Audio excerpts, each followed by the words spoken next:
Hello and welcome to this video on Warrior Within's initial draft. This video was originally going to be a full cut contents video, but there's so much to cover on the initial draft that I decided I'll be splitting the video into two parts. I'll be releasing the second part not too long after this one.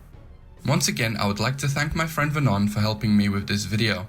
We are both active in our Discord server linked below, where you can ask any questions or just chat anything about Prince of Persia. To begin, I want to preface that this is speculation, however I will be substantiating any information with sources to make it as accurate as possible. I'll be going into detail further, but the biggest changes are: the Empress was going to be the main villain and not the Dahaka. The Dahaka would have been a servant of the Empress, the Sandwraith would have also been a servant of the Empress, and the Old Man would have played a much bigger role in the final game. We have four main sources to substantiate this: the Ubisoft product Catalogue, the Score magazine article written on Warrior Within, the Warrior Within Java game developed by Gameloft, and the sound files found in the Warrior Within PS2 demos. I will start with the Ubisoft product Catalogue. These digital catalogues were used as marketing and were given to the press like GameSpot and IGN. These were not intended for the public viewing. The description starts off by saying that the prince is being hunted by an evil empress and her demons. Of course, we know that in the final game it is actually Prince that seeks out the empress in order to change his fate, so we already see quite a huge shift in story here. The description later tells us that the prince has become battle hardened over the years of bloodshed, and also mentions the death of Prince's best friend. We actually know who Prince's best friend is. He can be found in the trailers for the game.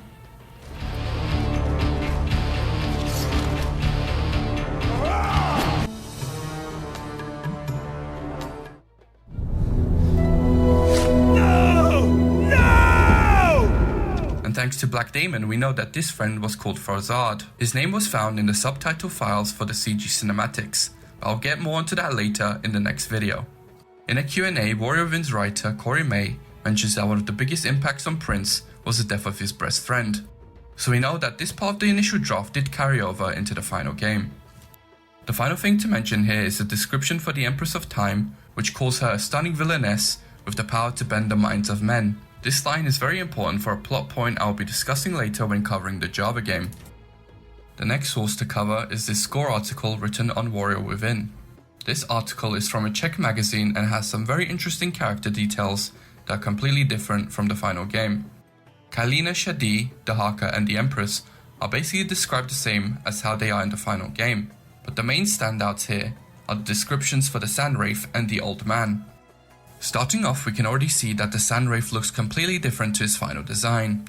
He definitely looks a lot more like a ghost, and that's corroborated in his description, where it describes him as an elusive and unbeatable figure created to protect his ruler. In this context, it's the Empress of Time. The description later details that we would have found him near the end of the game, and that we would need all the knowledge gained throughout the game to be able to beat his trick. This will later be explained in the Java game, but basically he would have been an immortal enemy created to protect the Empress of Time. Moving on to the Old Man, we can see that he is given a far bigger role in the original draft. He is described as a mystic that has knowledge no mortal possesses, and that he tells the prince of his destiny, which is also what he does in the final game. However, the next part of his description is pretty fascinating. The description details that he would have been with us throughout the game as our guide and advisor. Yes, this means the Old Man would join the prince on his journey in the fortress. How this would have worked is unknown. This is massive speculation, but I think he may have played like the Emerald Herald in Dark Souls 2, where she would randomly appear to guide the player, but once again that is all completely speculation.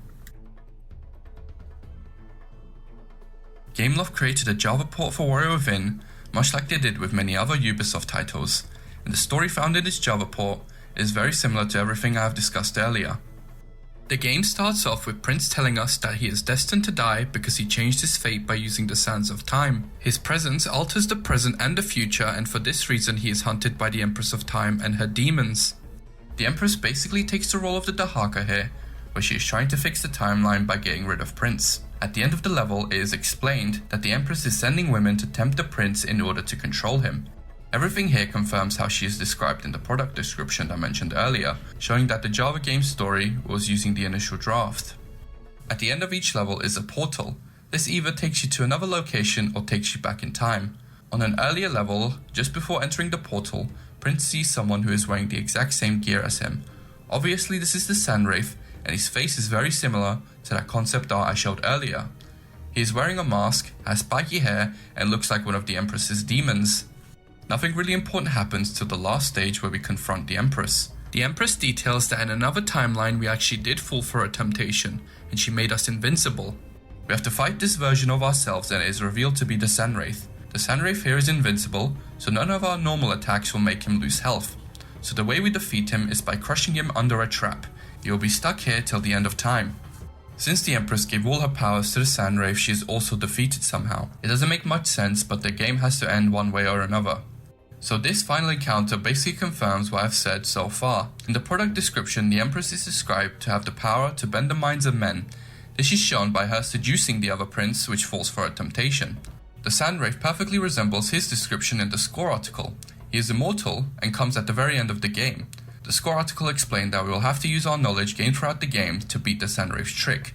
The game shows us that the traps will kill enemies we fight, so we use this knowledge to defeat the Sanwraith's immortality. The final thing to cover is the sound files found in the PS2 demos of Warrior Within, and this is where we find the original role for the Dahaka. The sound files show us that the prince would have had multiple encounters with the Dahaka, and instead of just running away, Prince would have fought him. Here are some sound files that demonstrate this. You've come back for more. You cannot win, but you continue to fight. You're stronger now. I want to win with honor. Get back on your feet. One of the lines I found interesting is this one. You can try to kill me, but I'll be back. Dahaka sounds wounded here, so the implication is that Dahaka was not invincible initially, and Prince would have been able to wound him. Digging further, there is a voice line where Dahaka pleads to the Empress whilst he is wounded. Empress, victory will still be ours. This demonstrates that the Dahaka was actually a servant of the Empress, and not the guardian of the timeline. This concept art I am showing now possibly demonstrates this, as we see a dark beast that is imprisoned. On a side note, these recordings may sound strange, but this highlights how much of a difference audio processing makes. No one escapes the Dahaka. No one escapes the Dahaka. Dahaka is such an integral part of Warrior Within. It's pretty astonishing to think that in the original story he was a completely different character. Imagine a Warrior Within without the terrifying chases. I can safely say that the story we got in the final game is by far superior to the original story shown here. Thank you all for watching. The next video will cover the other cut contents in Warrior Within. Make sure to subscribe to see that as soon as it's posted. I will be discussing a cut third tower, a removed resting mechanic, a longer ending cinematic, and much more. So stay tuned to see that.